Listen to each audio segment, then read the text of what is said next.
I'm good.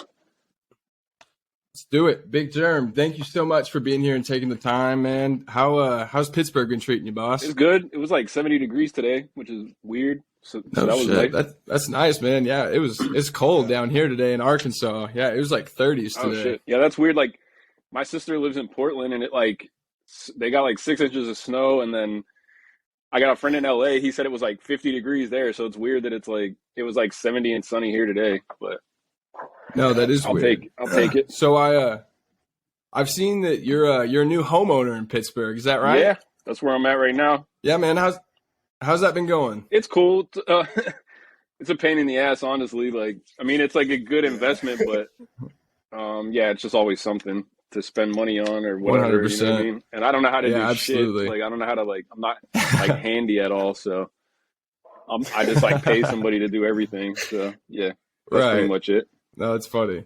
So you're originally from the South Hills area, right? That's like just outside downtown Pittsburgh? Yeah, it was like 8 miles away from downtown. Okay, awesome. Correct me if I'm wrong, but weren't you a sponsored skateboarder in that area before you started making beats? Yeah, just like I was sponsored by this skate shop called One Up Skate Shop. Okay. Yeah, that was a while ago, but yeah, that was actually the year I started making beats was the year I got sponsored for skating. So okay. at a certain point, it got kind of weird where I was like, I had to like, I love doing like kind of choose. Exactly. Like Yeah. I loved both of them, but I had to kind of like choose. And, I was good at skating, but I wasn't like, I knew I wouldn't make money doing it. You know what I mean? So Right. Yeah, no, I got that kind you. of took the back burner once I started really like working in music, like, Yeah. yeah, it just made more sense, obviously. But I skated today actually, so like I still skate. It's just Oh, nice. yeah. That's badass. What year was that? 2003. When you started? 2003. Well, when I wow. got sponsored by them, yeah. So how old are you guys? Damn. I'm 21. I'm 20, man. That's what I thought. Yeah, I thought you 2001. were going to say that. Yeah. Yeah, I mean, I started skating in 1997, and then Wow. yeah, I got sponsored in 2003, and that's when I started making beats too. So Hell That's yeah. cool. So you go to audio engineering school in New York and then come back to Pittsburgh. How long was it after you got back that you met E-Dan? it was probably like a year. Yeah, I want to say like actually, yeah. It was a year because I was in New York. It was just like a year program. So I was there like all of Okay. 2006, and then I met him like 2007. It was for Wiz had picked a beat for Prince of the City 2. It was just like a mixtape that came out that year, 2007. So I had to bring the files down to Edan like to mix it. And then I kind of Right. like, I talked to him a bit and like whatever. And then it wasn't for like another year until I like started interning there. So kind of like Okay. I don't know. I guess I was kind of like shy or whatever. Like I didn't want to like put myself out there too much. I don't even know. But actually my mom was always like, you should just like intern there, whatever. So then I started doing that, and that was like 2008, like August, I want to say. Right.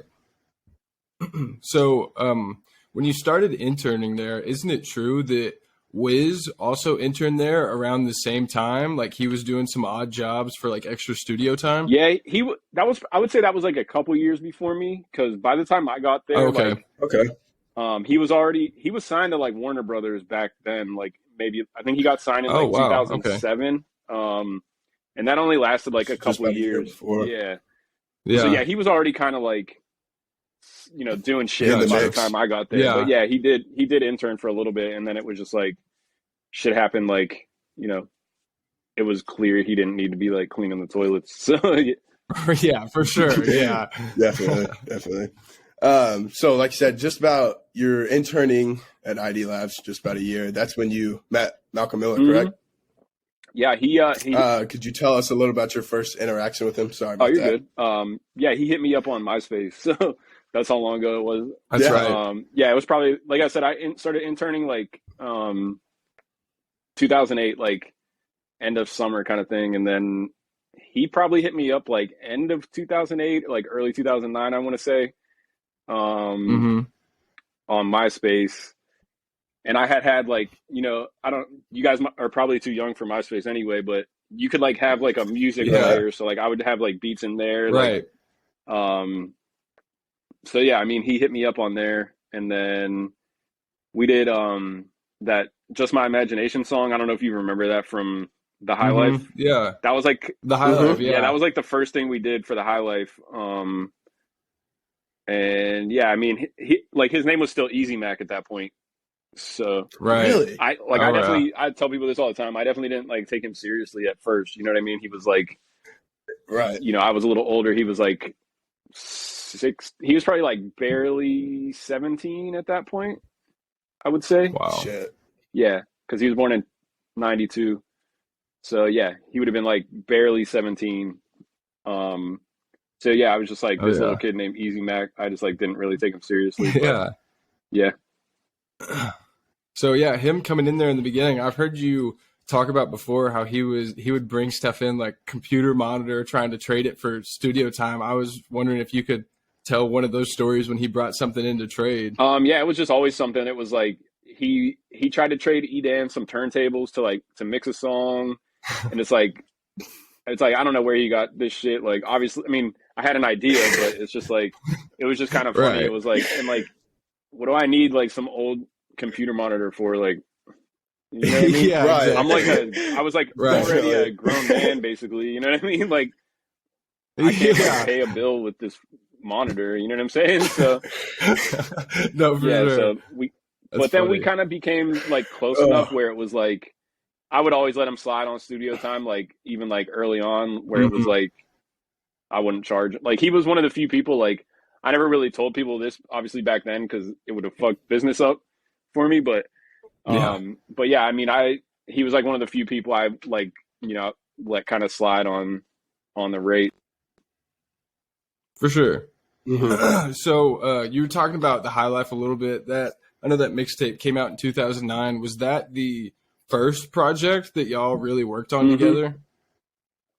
Yeah. Oh yeah, that's awesome. Yeah, he had been going to ID Labs for a little bit, working with a different engineer, and I mean, this other engineer was talented. He just wasn't like he was just kind of flaky. Like I'm not trying to even like I always bring this up. I'm Right. not saying it to like talk shit. It's just kind of how I ended up in the picture. Yeah, You know what I mean? just Like, how it is. Yeah, he would make Mac wait like 4 hours, and like Mac was the type of dude that would wait. Like he was like, I'm gonna get in the studio no matter what. no, yeah. Especially in the beginning. Yeah, Yeah, absolutely. he would do Definitely. anything just to get in there, which I appreciated. Like, I appreciated his like For hunger sure. at the time. But yeah, the other dude was just kind of flaky. So then,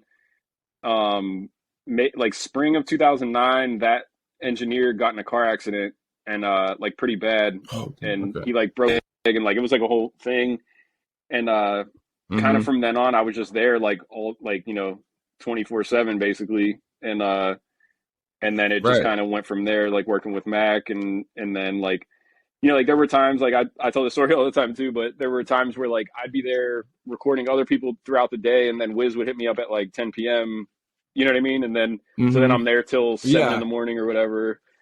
that's right. But I Yeah, mean that's what I was into that back then. Like I'm a little like burnt for out at sure. this point, but back then I was Yeah, like I was down for whatever. So I think all that kind of came together. I think that's why everything kind of worked for Mac and Wiz and me and Edan and shit, where it was like Mhm. that's kind of how everything worked together, where like once I came into the picture, I was kind of just like always available. Edan already had a family, like like he had kids and stuff, so Yeah, his schedule was more more of like a standard thing, like not like a 9 to 5, but he was there like 10 to 7 right. kind of thing, and then I would be there the rest. Yeah, he couldn't do just like the 10 p.m. to 7 Exactly. a.m. type stuff. So yeah, I Yeah, think that kind of for helped sure. it kind of all work together. Absolutely. So, how many songs did you ultimately produce on that tape? Most of them, or was it just a couple? Yeah, of it was them? like the majority. There were a couple. There was like I think he had like a freestyle on there, and then there might have Mhm. been like one or two other producers on there. But yeah, it was I'd say like 90% me. Mhm. Yeah. Awesome. Yeah. Cruise Control with Mac and Wiz that's been one of my favorites for a long time. That song holds up, man. That's a Yeah, good one. it's just cool when they they kind of came together like that, and they went to the same high school and shit. So Absolutely. Yeah, that's what we were about to exactly. ask. So Yeah. I was just about to go in that. They went to the same Yep. high school, right? Did they have any kind of relation before they started making music together? Or knew of each other? Just sort of I like don't that? know that. I don't know how much Wiz knew of Mac, but I know Mac knew of Wiz. You know what I mean? Like Wiz was already older, like Yeah. doing shit. And I mean, yeah, I'm not totally sure how much they really crossed paths. I can't really remember. But yeah, it is kind of cool. They came from the same high school, and I mean, Wiz really did just like influence everybody. You know what I mean? As far as like showing people Yeah. that something was possible out of Pittsburgh. You know what I mean? It was like. Absolutely. Like I said, I went to engineering school in New York, but I was broke, so I had to come back. Right. And I was like, at the time, I was like, how am I going to make this work here? Like, make music work here? Like, nobody ever did that shit before. So, Right. yeah, I mean, shit just kind of aligned in the right way where, like I said before, we all kind of just worked together in the right way, and it happened. It's kind of crazy. Like looking back, like everything happened so fast, but looking back, it's like, it's kind of wild that. We were able to make that happen here. Definitely, yeah. For sure. So you talked a little bit about how you met Edan when you were dropping off some music for Wiz for Prince of the City 2.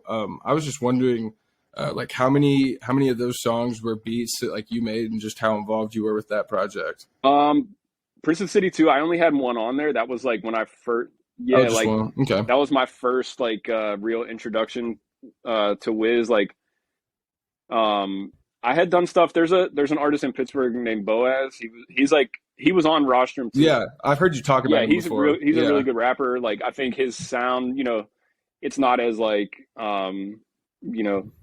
it's just more of like a raw like kind of hip hop thing like sound. So he didn't catch on in the same kind of way, but like all like Mac and Wiz both like respected him a lot. You know what I'm saying? Right. So I had done stuff for him like earlier in the year, like 2007, Boaz, and a lot of that happened from actually through skateboarding because I worked at actually that skate shop I was sponsored by. They like linked up with this like hip hop like clothing store, and they sold mixtapes and stuff too. So then it was cool, kind of Time Bomb? Exactly. Hell yeah. So the owner Brick would like he like talked to everybody, he knew everybody, so it was just like one day like Wiz's first manager Chad Glick was in there, and Brick was like telling him like, oh yeah, Jerm has beats, and like I would always just have a beat CD, like that's how long ago that was too, like just have a beat CD on man. Really? So yeah, I gave him a beat CD and then did some stuff, and that was kind of it. And then from there it was like the same thing with the engineering part. Like I'll tell any producer that, if you learn how to engineer, it's good because then you're just always in the room with the artist. So it's like, if you if they like run out of beats or whatever, then, if you're there with beats, like that's how I got a lot of beats to those dudes in the beginning. You know what I mean? Like just being there. Definitely. So, yeah. That's kind of how that went down. Yeah. So you and Wiz have made a lot of music together over the years, and correct me if I'm wrong, but you were the primary producer on the Certified Gold album Rolling Papers 2 and the Certified Gold single Taylor Gang. Were you were the primary producer on both Taylor of those? Gang, the song was Lex Luger.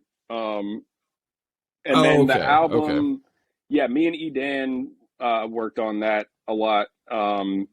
Like Wiz had Black and Yellow done, and then of course he had to have like, he was putting an album together, and I was kind of like worried back then. I just didn't know because, we were still like the home team kind of thing. Like, and once you get to like a certain level, like after Kush and Orange Juice, I was like, he can work with whoever he wants. You know what I mean? I was kind of like, is he going to still work with us or whatever? And then, he came back like specifically to work with us. I think he got tired of the label, like sticking him with like random people. So, yeah, I mean, I was definitely happy about that, No, yeah, that's awesome. So how was that process of just like creating that album? Was it pretty fun to work on something like that? Yeah, with those two? definitely. Yeah, it would be like at the old ID Labs building. Dan's room was in the back, and then there was like a smaller studio in the front. And I would kind of just be in the front, like we're doing like drums or whatever, or he would come up with some idea like chords or whatever, and then send it up to me, and I would do the drums, and then Wiz would record in the back. So yeah, it was just cool to kind of, have an objective in mind, like a lot of times, like I'm just like making beats just because, and like send them out to people or just have them on deck. But like something like that where he was just there, and it's kind of cool, like when stuff comes together like that, like exactly, For yeah, sure. and especially because y'all are so close together, just working together. Yeah, I mean, that's awesome. you got three guys that are really talented. So Thank but you, that's yeah. fun. Yeah, it was cool. So didn't you and Wiz get arrested together in North Yep. Carolina? Do you think you could tell us that story? Yeah, it was just 2010, like in the fall. He had like this fall like college tour, and yeah, it was just one of those things. Like he had this song like with Juicy J called "The Puff Bus." Like actually, me and Edan produced the song. People can look for it. Okay. Yeah. But anyway, like he was just talking about it, like the Puff Bus, all this shit, and then like I think by the time we got to North Carolina, it was like they knew what was going on, like, and obviously like the bus pulls up, it like weed is like, like smoke is like coming out of the the windows and shit. So, yeah, we pulled up there, right on the campus, like I don't know, like the auditorium was or whatever, but anyway, it was either like the gym or like auditorium or something, but we pulled up right there, and that particular show, like after being on the whole tour, it's like I've seen the show so many times, so I just like stayed on the bus. I was like, I think I was sending files to like Benji or something, and yeah, I'm just like on the bus, and I hear like knocking. So at first I was like, is that like a fan or something? And then I like peeked out, and it was the cops, and I'm like, I'm not opening this shit. Like, I'm not. Yeah, I'm not like taking the blame for this shit, like or whatever. And I'm also not gonna be the one, like, I'm not like gonna rat anybody out or like, I'm not gonna like say anything. Definitely, so for sure. I was like, I'm just gonna wait this out, like, yeah, like let them keep knocking. and that was what I thought, and then yeah, and then the show was over, and then everybody came out, and the cops were like waiting for them, and then at that point they like somebody let the cops on, and it was just funny. They were like, the cops were like specifically mad at me because they knew I was the only one on there. So it was like, I don't know. It was just, it was wild. And then, yeah, we went, it was like Eastern Carolina or East Carolina University or whatever. And they took us to like some like real like penitentiary type, like it was like a real jail, like not like some little like county jail. So that was interesting. And then, they kind of like read you all your like whatever the charges or whatever. And they tried to get, it was 10 of us. They tried getting us all with trafficking. So each of us, it was 300 grand for bail. And you have to pay like 10% of that or whatever to get out. Right. So yeah, basically it was like that was at night, and then like we slept there overnight. And in the morning, Will and Wiz got out, like they paid the 30 each or whatever. And then everybody else's got reduced to like 20 grand. So it was like 2 grand each for the rest, like the other 8 people. Yeah. And then, it was just a money grab for them. Like, that's all it really was. It's like, everything got dropped, like everything, like it doesn't show up on my record or anything, but yeah, that was definitely interesting. But for Wiz, that was like, it was like a good thing. It's just like, yeah, exactly. He had so much publicity at the time anyway, and then it was just like one more thing, like, added on, just another reason to look him up. Yeah, for sure. Exactly. No, so we talked a little bit about Time Bomb spot in Pittsburgh, and I know you said that Wiz's manager was there, and that's where he got some of your beats. And I was just wondering if you could talk a little bit about how the changes in like technology over the years have influenced the music industry, because like you would think that spots like that are not near as popular anymore, and that business isn't really done that way anymore. Yeah, it's definitely different. Like back then it was people in the city, or even like New York or like Atlanta mixtapes, like like Gucci Mane mixtapes back then and stuff, like physical copies of things. Like you had to go to those places to get some stuff. Like Dat Piff was kind of a thing, but people were more like people wanted the physical CD a lot. So yeah, it was just kind of more of a thing back then. And now like they still do like the clothes and stuff, but it's like they're not really doing like mixtapes in the same way. So it was kind of cool to have like a place like that where it was like Wiz and his manager might come through to like drop off CDs or whatever. Like now it's like I'm sure you still run into people, but it's just like a little different, Yeah, definitely. No, that's what I was thinking earlier. That would be like, because that was just like, I kind of grew up a little too late for that era. That would be something really cool to experience, to just be able to go into like a shop like that and just be like, who's putting out new mixtapes? Like what can I get into in here? Yeah, exactly. I mean, and I mean that place was influential on Mac too. Like, I mean, really like the whole city. Absolutely. And then another place, the Shadow Lounge, was like 2 blocks away from Time Bomb at that time. They closed too, like kind of like, I don't know, they got kicked out or whatever, but that was a good place too, because like even like the High Life like release party was at Shadow Lounge, and like people would always have shows there, and like I don't know, like open mic nights and stuff like that. Like it was good to have a space like that, like that hasn't really existed here for a while. Absolutely. For sure. Definitely. So you've worked with huge names like Mac Miller, Wiz Khalifa, obviously, but also guys like Snoop Dogg, Juicy J, Freddie Gibbs. Is there anything interesting that stands out to you about any of these different artists' studio process? Like, what is the difference between recording with Mac and recording with Snoop?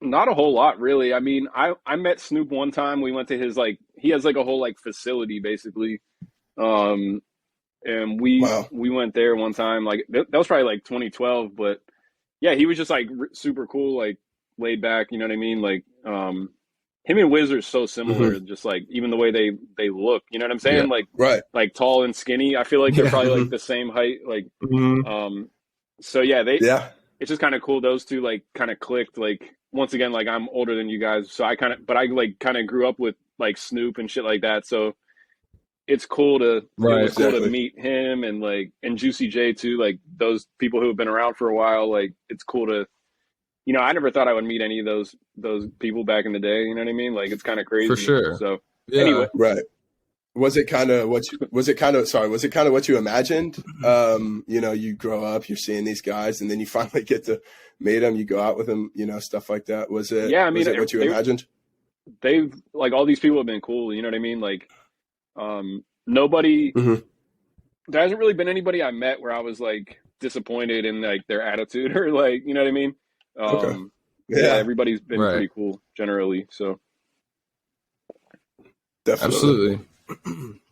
So I know that you had a little incident and got shot in a robbery in 2016. Could you tell us a little what happened with that? Yeah, it was kind of random, really. Like it wasn't like a bad neighborhood. Like even the street it happened on, there's like restaurants and stuff. Like it wasn't like nicer restaurants and stuff. Like it wasn't some crazy area or whatever. But that day I was at the studio like all day. It was like August 15th of 2016. So I was at the studio all day, but I had 2 dogs at the time with my ex-girlfriend. So I had to go home. Like actually while I was at the studio, Mac was like, I want to do a session tonight. Like he was just coming into town like literally that day. So I went home from the studio. It's only like 10 or 15 minutes away from the studio. The area is called Highland Park. But it was just random. It was like, I was walking the dogs and I was like, I'll just go a little farther than I usually do because the street it happened on, like, I didn't live on that street. I lived like a couple blocks away. And I didn't even always go up that way, but that particular day I was like, oh, I'll just go up there and like loop around, like whatever. Right. And then, yeah, I mean, I'm walking the dogs and I just see these kids like come like across the street towards me. And I mean, I kind of already was like, they're going to say something, like they're going to try to do something, you know what I mean? Yeah. Something's about to happen. Yeah. And they were just kind of like, give me all your shit kind of thing. And literally, like I said, like I had like my keys, my phone, and that was like, I didn't have like money on me or anything. Like I'm just walking the dogs. Like, yeah, you're just walking the dogs. I wasn't going to do anything. So it's like, fuck. I was just like, dude, I don't have anything. Like, you don't even want to do that. Like, as far as like for yourself, you know what I'm saying? Right. Like, you know, like it's not worth it. It's not worth it. Yeah. Like, I don't have shit that? to give you. It's not even worth like trying to pull out a gun or some shit. Right.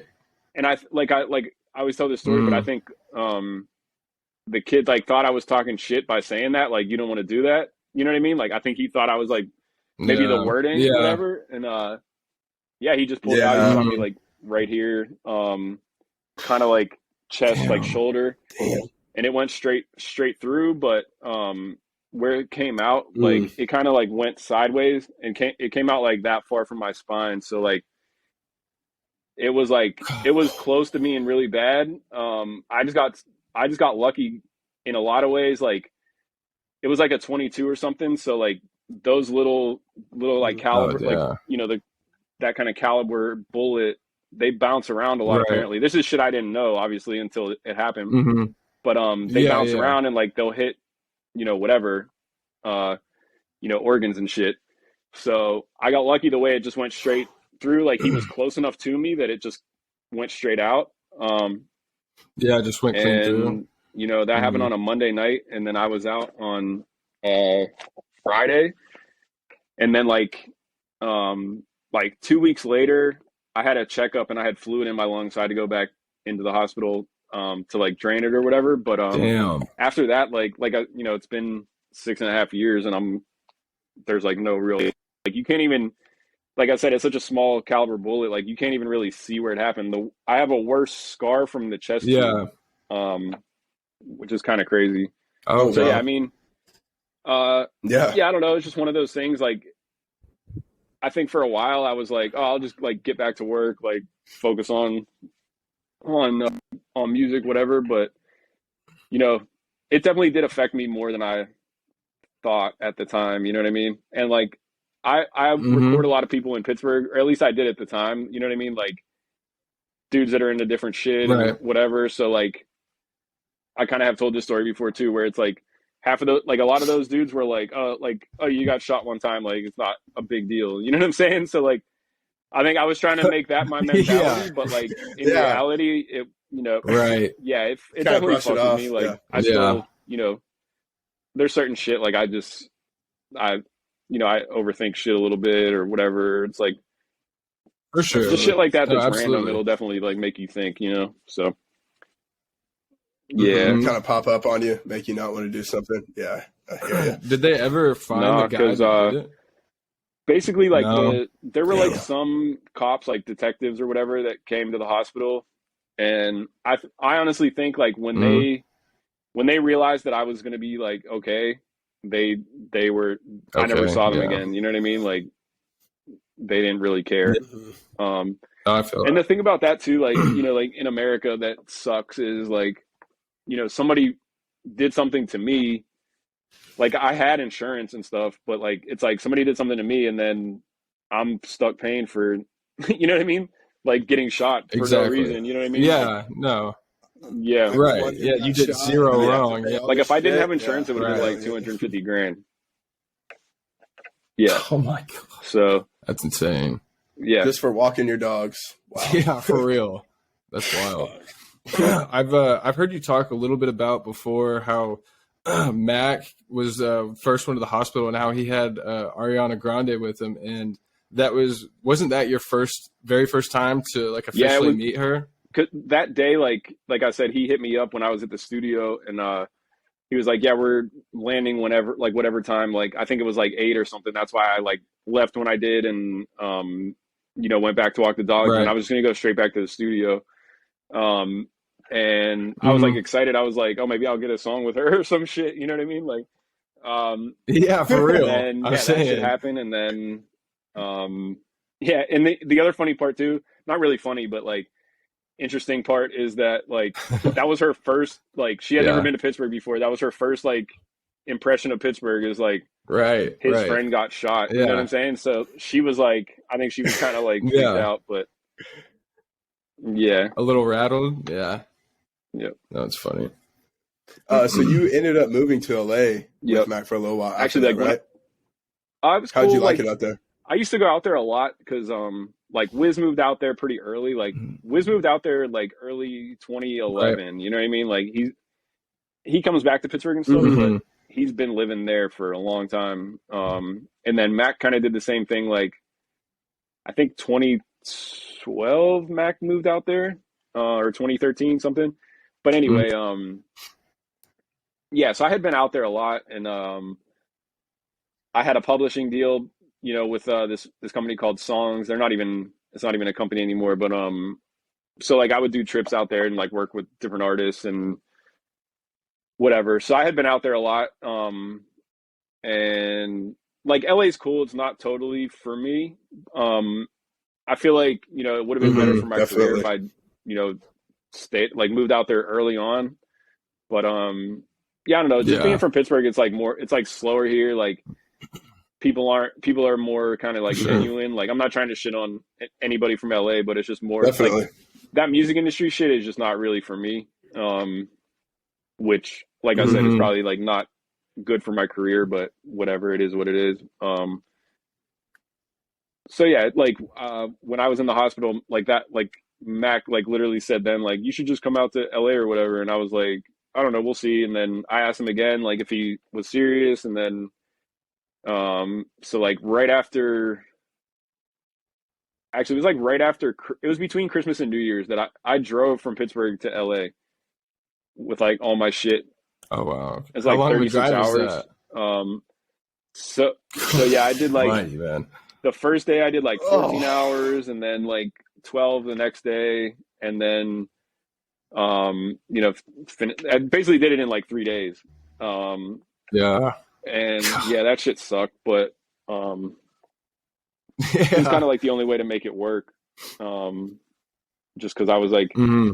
I had an apartment in Pittsburgh and I was like, I'm just going to move out. So I put some stuff in storage and then Yeah. Fuck it. went out there. Like I knew I wouldn't be there forever. So, but it really only lasted like, oh, good, definitely. sorry, How long? That's what I was going to ask. Is just how long did you end up like being 6 out there months before really. you came back? Um, yeah, I was just 6 kind of months. like Okay.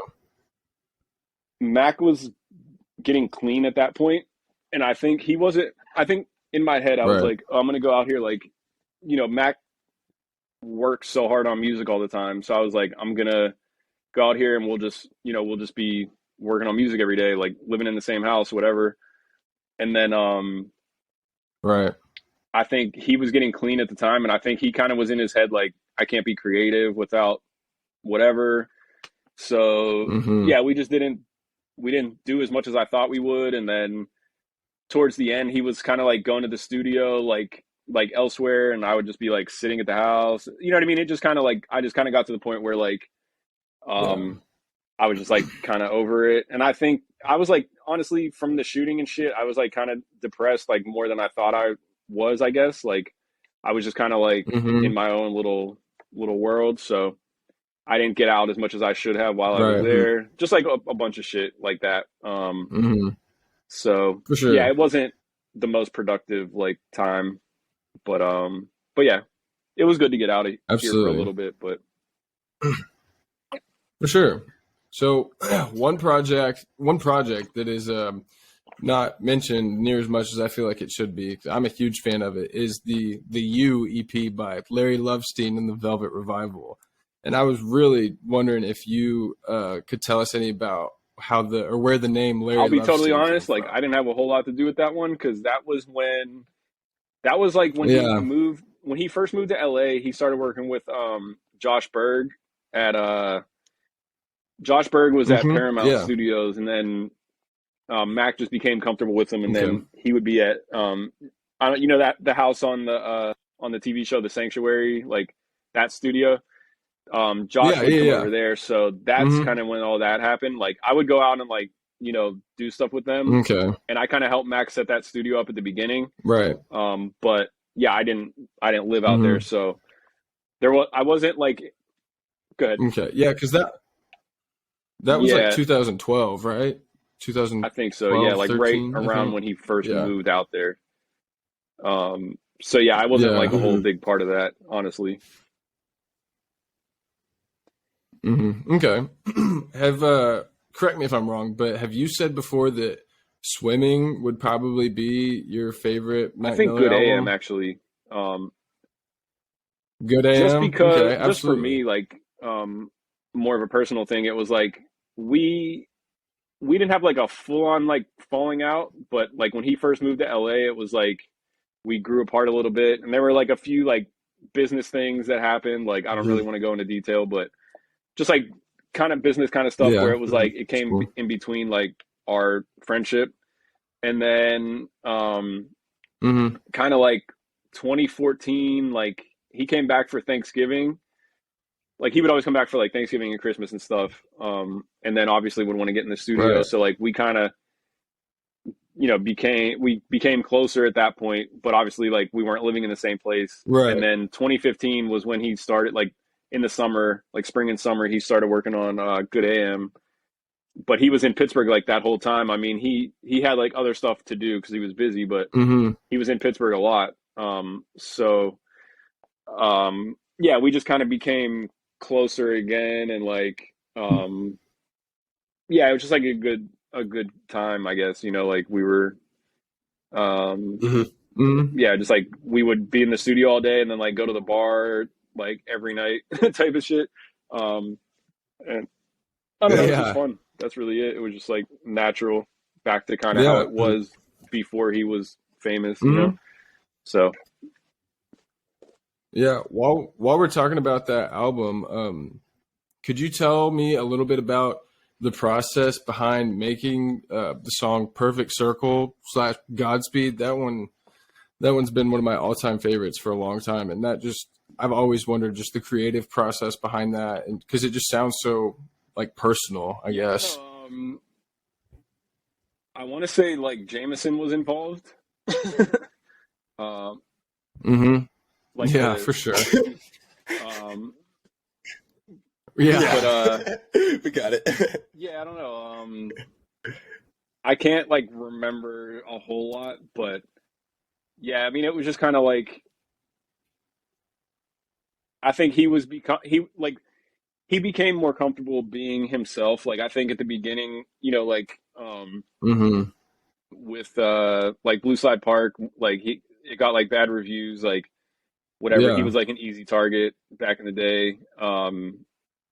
And I think at a certain point he like understood what he needed to do to like he felt comfortable being himself and then like being creative and doing his own thing. So I think just those kind of songs are like that. It's just more like he was more able to like tap into himself than maybe in the beginning. And he was growing up too. Like Absolutely. that's the other thing. Like there were certain Mm-hmm. things where like back in the day I would be like I wouldn't maybe like how he would handle a situation or whatever. And now I appreciate more that Mm-hmm. like he became famous when he was like 18. Like he like um graduated high school. Yeah. Yeah, and I then just and then graduated high kids came school. out like two Yeah. months later. You know what I mean? So Mm, that kind of thing where it's like right. all of it would have been a lot for anybody, and I don't know that I like totally respected that at the time. Like I For was just sure. like, you know, Mhm. Absolutely.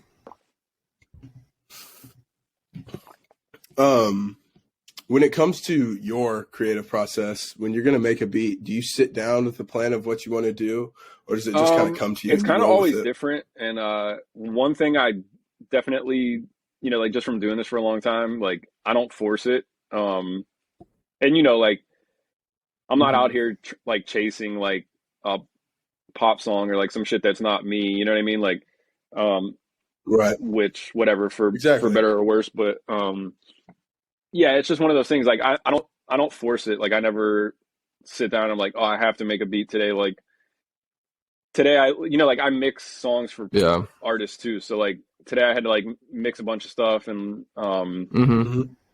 I was gonna try to make beats if I could, but I wasn't totally feeling it, so I didn't. You know what I mean? And like it's not. I don't. I used to look at that like being lazy, Definitely. but Yeah. now it's like, if I force it, it's not going to be what I want. So anyway, that's like one main point, and then 100%. I think a lot of times like it's really random how stuff kind of comes together. Like sometimes I will have a legitimate idea that I want to get out, and then or like I'll just be Mm-hmm. inspired by something else, and that doesn't mean I'm gonna do the same thing, but I might listen to something else and be like, oh, I like what they did with whatever, and um, I might be inspired by that, or like, I sample too, so maybe I'll find a sample I like, and like I have an idea of how I want to put it, like chop it up and put it Right. together. I work with a lot of different people, like J Card, Nice Rec's done a lot of stuff for Mac. And they're better at Mm-hmm. playing instruments than me. Like, I'm good at like putting stuff together, but I'm not like the best musician, Mhm. obviously. So, anyway, like people like that Right. will have ideas, and that might inspire me. It kind of just always varies, um, but yeah, like there's just certain stuff Definitely.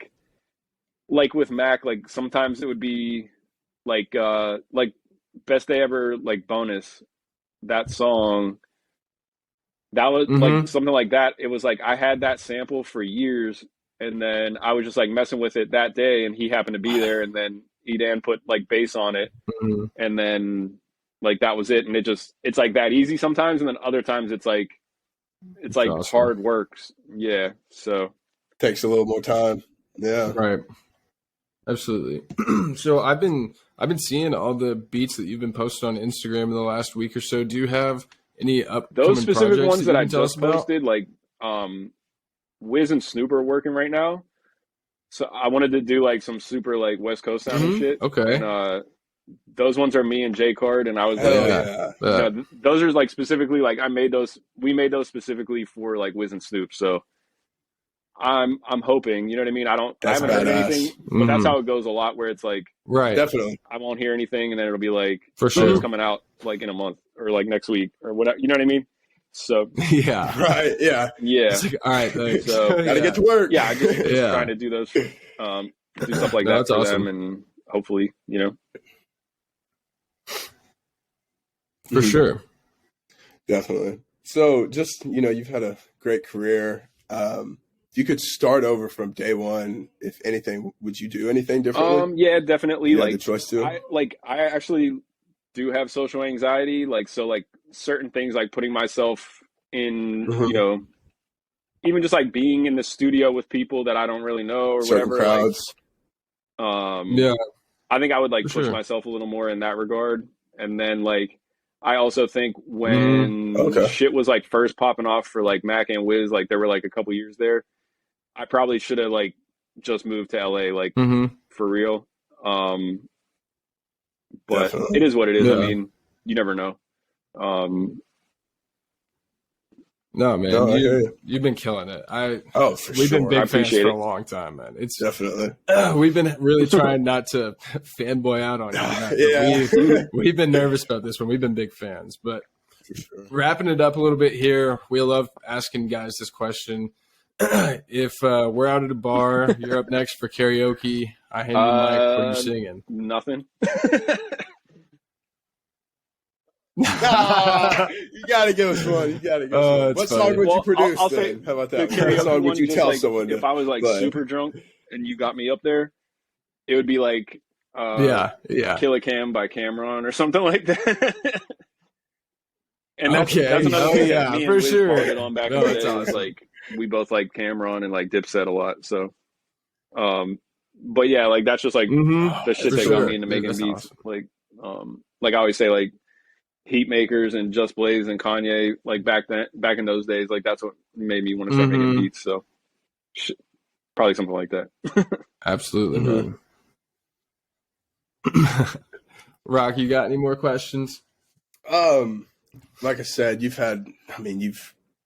dealt with so many famous people. You've had a hell of a career. Is there anything that you're looking forward to in the future for Really, yourself? I just think like with producing or engineering, like there's always something to learn. It's like it's always some way to get better. So that's kind of more what I look forward to, just like getting better every day, you know? Absolutely. Yeah, definitely. Well, Big Jerm, we cannot wait to see what's next for you. We really appreciate you taking the time. Can't say that enough.